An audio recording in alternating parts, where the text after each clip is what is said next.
Almost the entire world calls this football. But in the United States and a few other countries, it's called soccer. So who's right? Did the rest of the world get it wrong, or did Americans just decide to be different? Well, the answer is much more surprising than you might think. First, let's talk about this game. You play it mostly with your feet. The objective is simple: get the ball into the opponent's goal. No helmets, no shoulder pads, just a ball, and a lot of drama. So calling it football makes sense, right? Well, not exactly, because the word football didn't originally mean a game played with your feet. Hundreds of years ago in England, football simply meant games that were played on foot rather than on horseback. And there were many versions of football. Some allowed carrying the ball with your hands. Others didn't. In the 1800s, one version eventually became known as association football.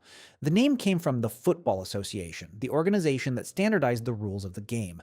But here's the twist: British students loved creating nicknames. Rugby football became rugger, and association football became soccer. That's right, the word soccer was actually invented in England.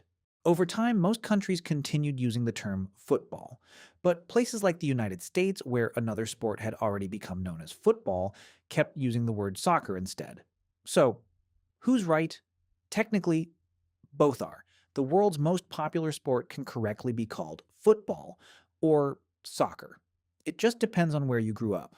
But no matter what you call it, the game has a unique ability to bring people together in crowded cities, small villages, and giant stadiums filled with tens of thousands of fans. And with the World Cup introducing millions of new people to the sport, there has never been a better time to understand why so many people love this beautiful game. Because whether you call it football or soccer, you still don't know football.